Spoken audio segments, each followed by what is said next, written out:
As always, it is my pleasure that you join me for today's podcast of Second Chance Coaching. My name is Dr. Richard Lewis. If you'd be so kind as to leave me a rating and your feedback, I would very much appreciate it, and it will help others like you to optimally discover this podcast wherever you listen to this and your other favorite podcast. As you know, at Second Chance Coaching, we focus on seeing everyday life through the eyes of the returning citizen and highlighting the resiliency of the human spirit. I would love to work with you one-on-one, whether you're a returning citizen or coaching client seeking your second chance, or you're a representative of a business, college, or university seeking to integrate and support returning citizens in your respective organizational and learning environments. Please feel free to contact me via email at richard@secondchancecoaching.com or via Instagram at @the_Dr.RichardLewis.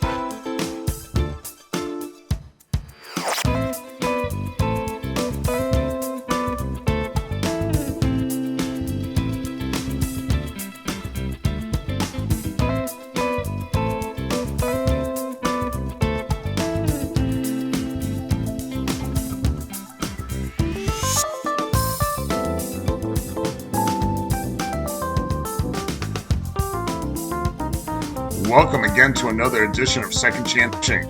As always, it is my pleasure to join you on another week of your reentry journey from whichever corner of the world you're listening from. We always remain humbled and excited that you decided to spend a part of your week with us. Well, hope all is well in your world this week. As far as I'm concerned, this week I'm busy playing a lot of catch-up. But I'm almost there. I'm almost caught up to what it is that I need to do. But that's as a result of me going out of town last week to Orlando for another faculty union conference, which was really, really productive. In addition, this past weekend, I'm also excited that my New York Yankees have clinched the American League pennant and are back in the World Series for the first time since 2009. So I'll definitely be watching on Friday night when they play the Dodgers in Los Angeles in Game 1 of the World Series. Since we're on the subject of sports, my New York Jets, well, there was so much optimism at the beginning of the season, and now the season seems like it's completely going off the rails again. Even my New York Knicks, with such a great offseason and preseason, took a really bad loss from the defending champion Celtics last night. So it was struggles all around the board this week. Well, as far as the condo is concerned, we're slowly but surely trying to be upright, but it's slow. We have a board meeting tomorrow night. At the time that we're recording and this podcast comes out, it's on a Wednesday, and we have a board meeting tomorrow night on Thursday, and we'll see just how much progress we're making.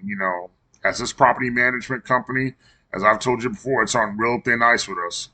But probably if it's up to me, I probably would wait until after we have new board elections before making a move to vote for termination, or if we decide to keep them. I can't see us deciding to keep them. It's not looking good. But speaking of struggles, this week, and I've noticed like this week, even the last 2 weeks, even my students at all the institutions I teach at seem to be struggling at the same time. As it's now the season for many speeches and projects and papers to be done and to be completed, it just seems that the students seem to be leaning into more so of their fears, their laziness, and the endless recycling of excuses. If I could publish a book on the excuses as to why they didn't do the work, why they didn't get things done, I would produce multiple volumes and I'd probably make a great deal of money. But they let these excuses and all this stuff just get in their way. And it seems as if they feel that by not doing their work, they could find a way to get away with it and prioritize the easy way out. And if they have that chance, they will do so. They will take full advantage of doing it. And this apathy, I find it to be so surprising in students, especially in college, where you're trying to go from one goal to the next. But the apathy seems to be spreading, even to my reentry circle of clients, as it seems like with some of them, there was just this temptation in the last few weeks to just look for the easy way out and choose a quick and fast way to solve a problem. Real quick, I want to share with you, I had a client who was not happy in his current place of employment. Now, he's thriving there, but he feels that he's ready for the next level. And in fairness, he is. And and fortunate for him and good for him, he just was offered and accepted a brand new career opportunity, which is completely awesome for him. So happy for him. However, you know, due to him not liking his current boss, because a lot of times we leave not because of the company, but because of the boss. He doesn't like his current boss. He wanted to just give a 1 week resignation notice. I really implored him not to do that. Despite how he felt at the moment, the job, or more so the boss he wants to leave. I reminded him that there was a time that the current job he's in, that there was a time that the prospect of getting that job, the job he's about to leave, let's remind you again, was at one point the crucial oxygen, the job he prayed for. And at one point in his reentry journey, he wanted that so bad. Now he's done well in the job. He's been able to sit there and move on and has grown out of the job and grown into this next opportunity. He's excelled and now has grown into this next opportunity. But I advised him that there was nothing to be gained by burning a bridge. Give the proper 2 week notice and leave the same professional that he came in as. And he ended up doing that, thank goodness. Because, like I said, there's nothing to lose by just being the professional coming in and be the professional walking out. Now, I have to readily admit, these struggles has even extended to me.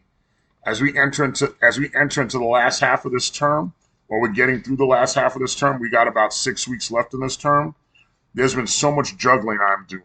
There have been times I've even neglected my morning prayers and exercise and nutrition routine.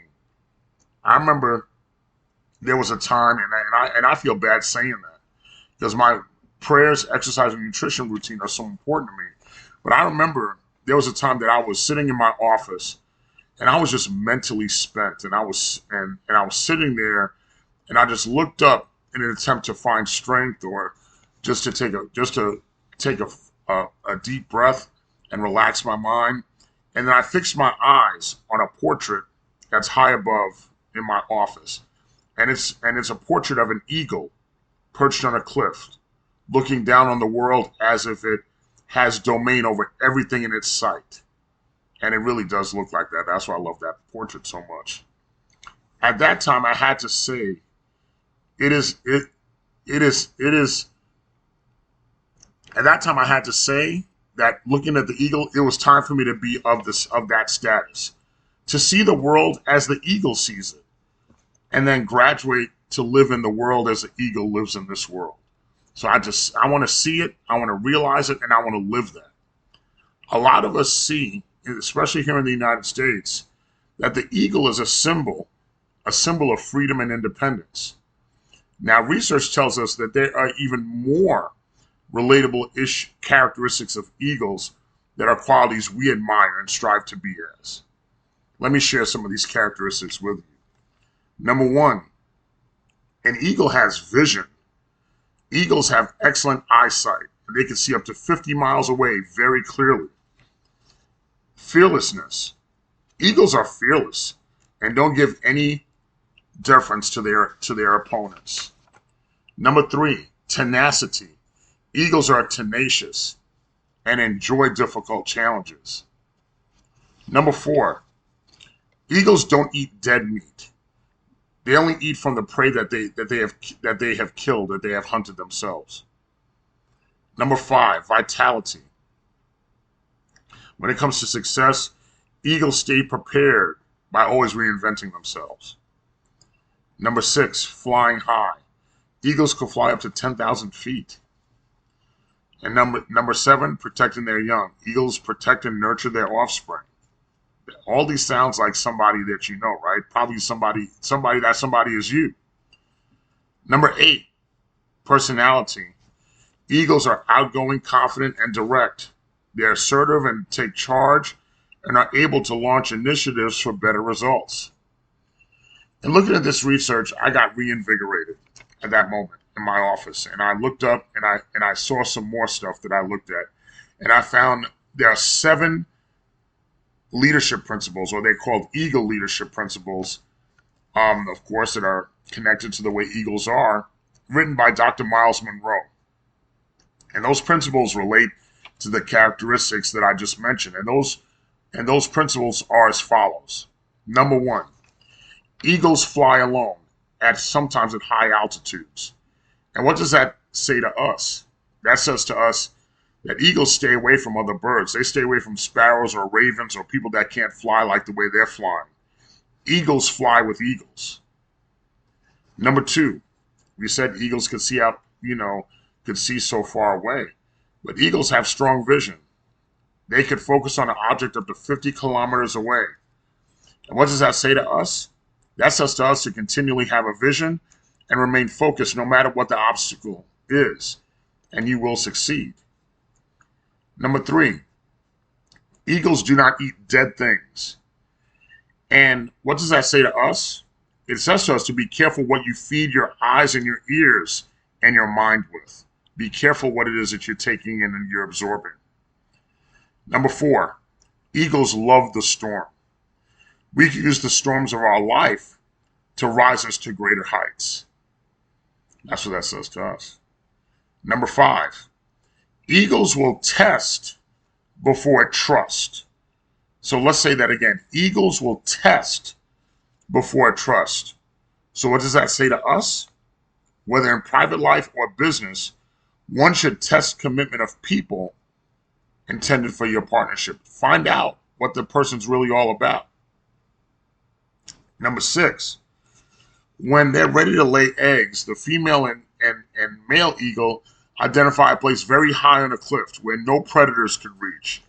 The preparation and manifestation of the male and female eagles demonstrate a particular level of detail and care. And what does that say to us? The preparation of the nest teaches us to prepare for challenges. And also, I think what it also tells us is the preparation for the family teaches us that active participation of both partners will lead to success as they lead the family. Number seven, my seventh principle. Oh, not my seventh, Dr. Munroe's seventh principle of eagle leadership principles. The seventh and last one is, when an eagle grows old, his feathers become weak and cannot take him as fast as he should. When he feels weak and about to die, he retires to a place far away in the rocks. While there, he plucks out every single feather on his body until he is completely bare. He stays in this hiding place until he has grown new feathers. Then he can come out. We occasionally need to shed off old habits. What does that say to us? We occasionally need to shed off old habits and items that burden us without adding to our lives. That's deep. I love that. Fly and live like an eagle. I want to sit there and before we leave today, I wanted to sit there and give shout outs again. I checked our stats in the United States, and the top 3 states that are listening to us out of nowhere is Delaware, Florida, and Virginia. Lots of listening in Delaware going on. I was joking with one of my friends the other day. I said, I think the reason why Delaware has such high listenership is because President Biden's about to retire from politics. Maybe he's spending weekends in Delaware and listening to Second Chance Coaching, if I only wish. When I looked internationally, another thing that I saw that was a big surprise is Brazil. Brazil has been a huge supporter. Those of you listening in Brazil, I appreciate the support. We've gotten such a big boost. And our top 3 international countries are Brazil, Canada, and Bangladesh. So happy that you guys are a part of the Second Chance family and that you spent the time to listen to us. Of course, we have the United Kingdom and Australia. They continue to sit there and show love as well. Speaking of showing love, I always want to thank you for always willing to share part of your week with me, sharing love with me. Once again, I want you to continue to spread the Second Chance Coaching philosophy, the Second Chance Coaching podcast to your friends and loved ones. Please sit there and give us a rating if you feel that we deserve it. We certainly want to continue to try to step by step, story by story, block by block, be able to build a thriving, powerful, and vibrant reentry community. A reentry community that, as we described, flies and lives like an eagle. That is wonderful. When we get to that self-actualization, that'll be wonderful. We'll be cooking with grease, and we'll have on the wind in our backs, and we'll be going really far. Once again, I thank you so much for spending time with us. Thank you for spending part of your week with us. It's so very much appreciated, and it's never time wasted as far as I'm concerned. Thanks again. Thank you very much for joining us, and I look forward to talking to you again next week.